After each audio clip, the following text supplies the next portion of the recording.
That was a bit of a wake up call, wasn't it, people? FC Porto 1, Arsenal nil in the Champions League last 16 first leg. Very, very disappointing from Arsenal. Very, very poor performance. Lackluster display.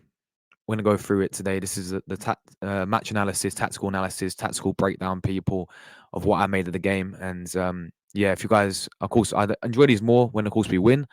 But yeah, thank you for supporting all these guys. Really do appreciate your continuous support. If you are new, make sure you do subscribe. We do daily Arsenal content, and also smash like button on the video. And I'd love to hear your thoughts down below on Arsenal's performance yesterday and on this result. Before I do start, let's just get one thing in perspective. Much as yesterday was poor, very, very poor performance and a poor result as well, it's not over yet. We still have a second leg. Thank God we have a second leg as well at the Emirates Stadium. So it's not all over yet, people. But this is what I made of the game when I go through everything. So make sure you guys hit like buttons up and let's get into it today. So, of course, we do start with Arteta's team selection, and of course, he's an unchanged from the Burnley game.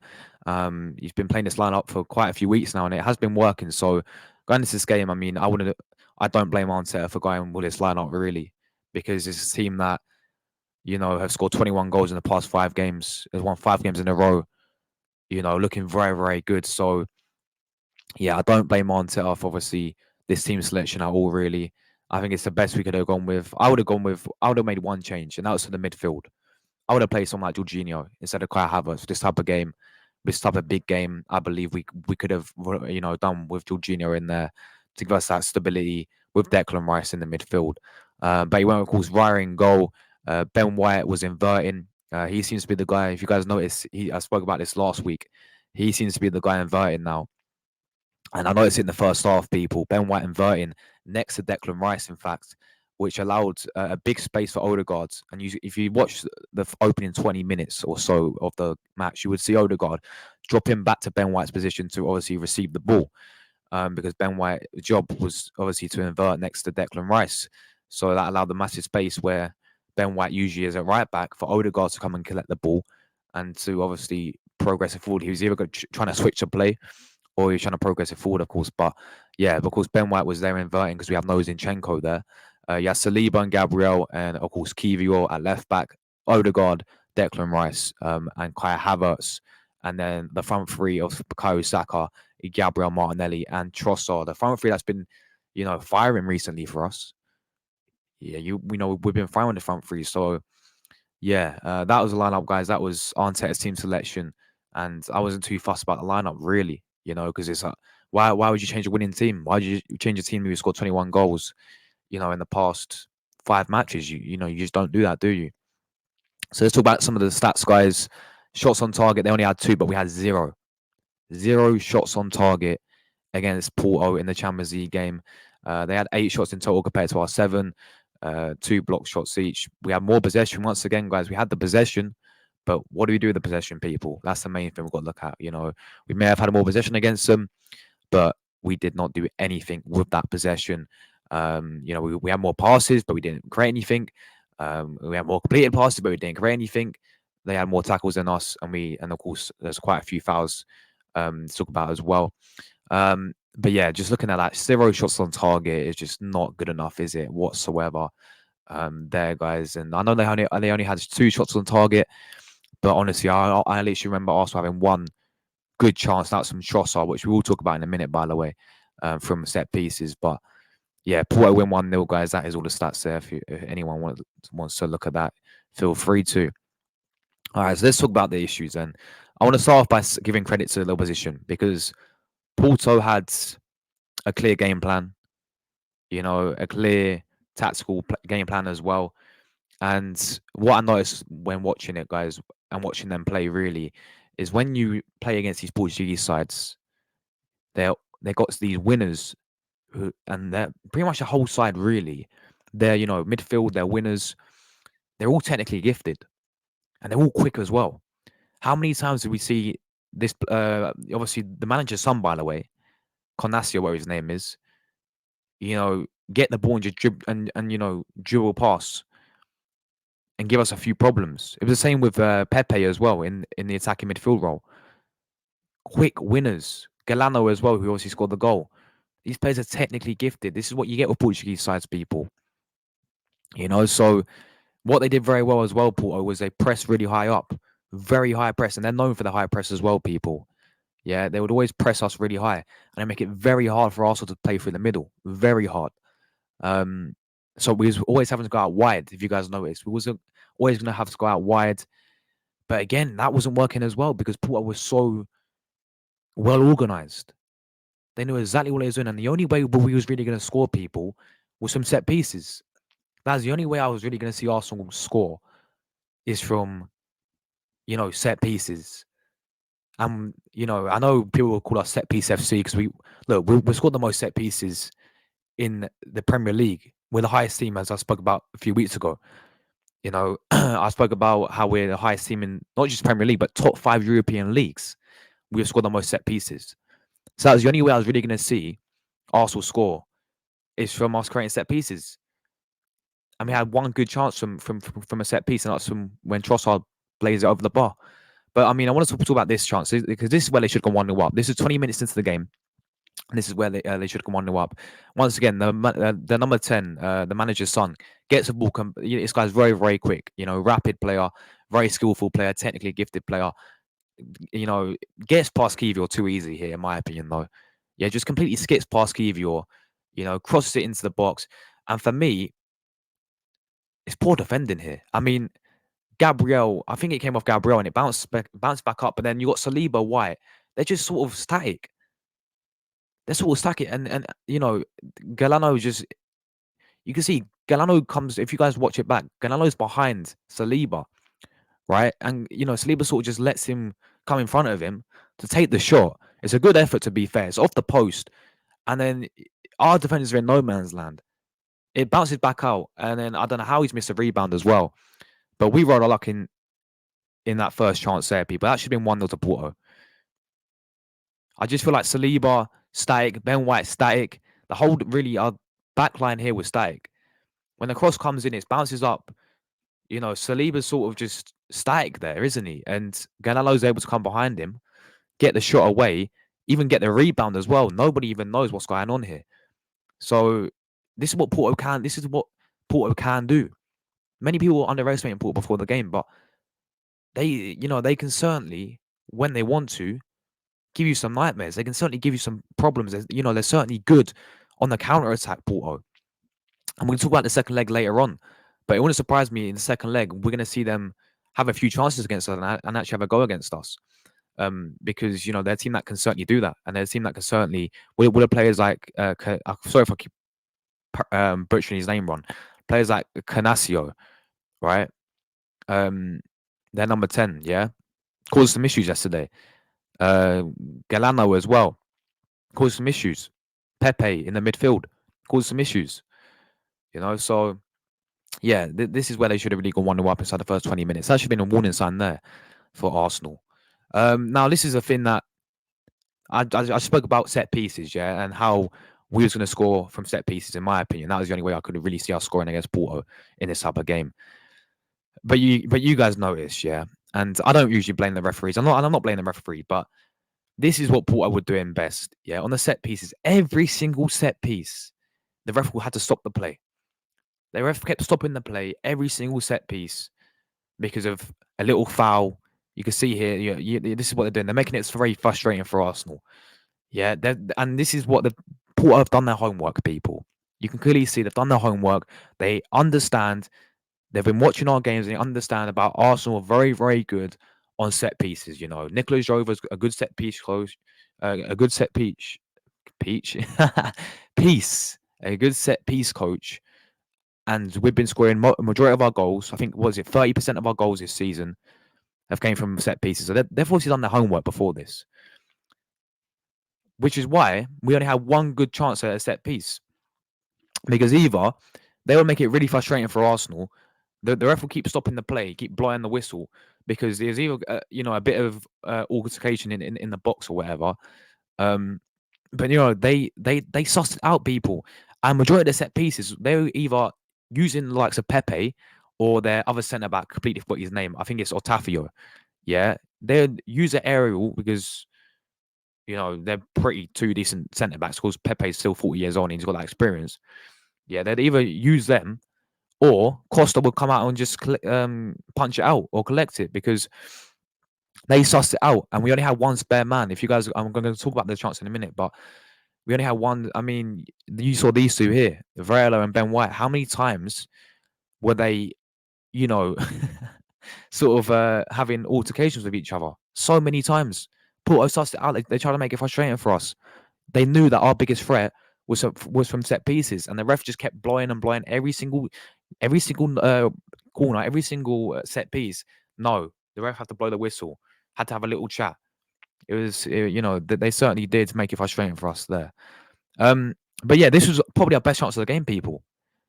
From Declan Rice, obviously taking the corners yet again. You saw Declan Rice on the left hand side taking the corners. You saw Sack on the right taking the corners, as always. What we've been working on recently. You could see the massive sort of overload from Porto players in the box. You know, you got players, you got player on the front post, you got back post, making sure we wasn't really going to score from there. But then you had Trossard. I'm sorry, I've not shown the full picture here. Trossard's the spare man, and Declan Rice is very, very clever here. This is probably our best piece of play the whole entire game, people.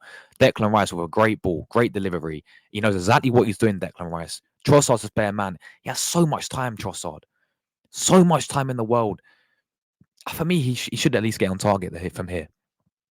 Yeah, it's a volley, cool, but the amount of time he had, I mean, he's just free. He's a free man, and plays it over the bar. That was probably our best chance of the game. But then ever since then, we wasn't really, the set pieces wasn't really working for us. And I thought that was the only way we was really going to score from set pieces, as I said. But yeah, this one moment of cleverness from Declan Rice, great ball into the box, probably our best moment of the game, really. And obviously Trossard should be doing better, in my opinion. But yeah, that is what was going we were going what he's going to score from, really, was just the set pieces and the corners. So once again here we've got to talk about Porto yet again having another, this is another good chance of them, and this is a very fantastic block. Yeah, Declan Rice makes a crucial block here because Evan Nilsson was there for pretty much a cutback, and most likely would have scored if Declan Rice wasn't there. But once again, it's just too easy here. This time it comes from as I spoke about a minute ago, Pepe, the number 11. On Kai Havertz just lets him skip past him so easily. So easily. You guys watch it back. Pepe picks the ball up, goes down the line. Havertz is there. Just lets him skip past him so easily. And again, this guy's very, very quick, very, very good technically. Once again, they're able to cut it back into Evan Nilsson, and Declan Rice makes a fantastic block here. But this is what Porto can do. This is what we know they can do, people. Is, you cannot underestimate Porto one bit. And I feel like we did underestimate Porto a lot going into this game. Yes, we had the right to be confident because of how good we were, how good we've been, sorry. But this is a Champions League, people. And at the end of the day, Porto are very, very well organised and are very good on the counter-attack as well. And they've shown that time and time yesterday. That they had another chance earlier from Evan Nilsson. Came from the winners again. That is what we've got. That's now, when it comes to second leg, we've got to suss that out. Is their winners are dangerous. Yeah. Their manager's son, the number 10, dangerous. Pepe in the middle, dangerous. Galano, dangerous. Because this is what they can do. So once again, thankfully for Declan Rice, because that who knows what could have happened there. Now let's talk about the goal. And of course, we're going to pinpoint it on Gabriel Martinelli for me. I will talk about David Raya as well, and his positioning as well in a minute. But let's talk about this goal, people, here. Okay, Martinelli. I've just done an arrow here. I mean, he gets the ball here. This is where the lack of experience comes in. In this Champions League, this is where the lack of experience comes in with Arsenal. Okay, and with our players. Lack of experience here, because Martinelli decides to play a worldy pass, trying to find Saka. All right, and instead, look, and we know what happened. But let's talk about this. Martinelli, you could have quite easily played this to Jorginho. He's just a free man. Look at, I've just done an arrow right there. And it's not like, okay, he's getting pressured by by two Porto players here, but he had time on the ball, people. I don't even care. He was able to take a touch and play that long pass when he could have easily taken the touch and played a simple pass. Look at that. We're 3-16. Yeah, we have less than a minute left of the game. Yeah, seconds remain. Just play the pass to Jorginho. Just play a simple pass to Jorginho. He's right there. He's free. Jorginho probably would have tried and played it forward. I don't know what he would have done. He probably would have cleared it himself. I don't know, but try and why is he doing a worldy pass? Okay, it didn't come off at all. It's so risky to do Martinelli when we're at 3-16. It's a nil. Just see the game out, Martinelli. 0-0. See the game out. We go to the second leg, but no. That's what I'm saying, people. We could have quite easily played it to Jorginho, and we could have. I don't know. Jorginho may have played it to Odegaard, or who knows what would have happened. Well, we don't know what would have happened, but it would have been a very simple option just to play it. The pass was there for me. Play it to Jorginho. It's as simple as that there. But that's where the lack of experience comes in with this Arsenal side, people. And obviously, Martinelli plays the ball on, and then they win it back. They take out three of our players because if I go back, these three decided to press Odegaard, I think is that how I don't know. Yeah, I don't know who that is. I think no, sorry, Odegaard. Um, yeah, Havertz, sorry, and Havertz and Saka. All three of them decide to go and press one player, and then you can see these three Porto players, and then Galano ends up picking up the ball. Darren Wright is here off his line though. If you look in the build-up, guys, could have his positioning been a lot better? 100% it could have. 100%. I mean, to be fair, Galano again, it's a great effort, isn't it? And it's a great strike, but could have Raya. Let me know, people. Where did you pinpoint? I don't pinpoint it all on Raya, guys, at all, really. I pinpoint it on more of Gabriel Martinelli and us getting our position in the first place, personally. But I do agree in the sense that yes, Raya's goalkeeping positioning is very, very poor here. Now he's off his line. Yeah, he gets for me. I think he could have gone. I think he could have done better. He could have done better. I mean, look, it's a great strike from Galano. Um, Raya gets easily beaten for me, easily beaten, and I think he could have done his positioning wise could have been a lot more better for that, you know, for that goal really. But they go and score, and honestly, I think they deserve that. Personally, I don't think we deserved anything out of the game, really. Just the way how we performed. It was a very guys. If you haven't already, go and check out my match reaction as well. I spoke about my reaction and my thoughts on the game and how we performed in general. But look, the point is, guys, we've got a second leg now. We got a second leg to go and fix this at the Emirates. But we know, this is what I'm talking about. Before the game as well, we're getting mugged off big time by their goalkeeper. Diego Costa saying we know their weaknesses, yeah? Saying we know our weakness, we know Arsenal's weaknesses. They need to prove to us that we're favourites. Did we even test him? We didn't even test the goalkeeper. We did not even test Diego Costa, goalkeeper. So Porto, they, credit where credit due to Porto, yeah? Because the manager tactically set them up, well organised. Okay, a team who very, very good when it comes to high pressing. A team that made it very frustrating for us. We couldn't play through the middle. We couldn't play our way against Porto at all. And it's down to how good they were and how tactically set up they were. Because they pressed us really high. We was not going to be able to play for the middle. We had to go for to try and play out wide. And even out wide wasn't working because how set up and how well organised Porto were. And they sussed us out on the set pieces and made it very frustrating for Arsenal when it comes to set pieces. Okay, the referee was dreadful. That is one of the worst referees I've ever seen as well, by the way. That referee was shocking. Absolutely shocking. But let's not pinpoint the referee. Yeah, let's not blame the referee because we did the referee stop us from having zero shots on target? No, he didn't. Okay, let's look at the bigger picture here, people. That was shocking from Arsenal, and we need to fix up. It's as simple as that. Okay, fix up for the second leg. I do think we will beat them for the second leg. Now we know what we got to stop in the second leg. We played them once. We need to learn from this. We need to understand that they're going to come to the Emirates well organised. Okay, I still think they'll press us really high up at the Emirates, and they'll still have a go against us. And on the counter attack, they are dangerous as well. We've got to be careful of their winners, their number 10, Pepe in the midfield, Galano as well. Okay, they might have them. They also might have their star player back, Mehdi Salemi as well, who can cause you upsets as well. I don't think Evan Nilsson. I mean, he was causing us a bit of trouble, but with Taremi back as well, Mehdi Taremi, that will be again another player we got to watch out for, people. But I do think we will beat them second leg. Honestly, if there's any Porto fans watching, fair play. You lot were. I think you deserve to win it in the end. I think you were the better side personally than we were. I thought we were shocking. We were really slow. It's just kind of like we looked nervous. We looked scared. We looked sort of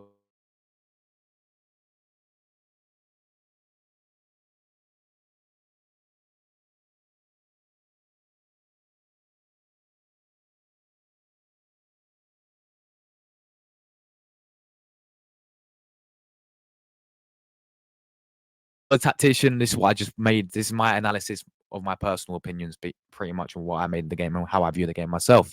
So yeah, let me know your thoughts down below. And we move to Newcastle, guys. Thank you, everyone. Thank you so much for watching, guys, and I'll see you in my next one.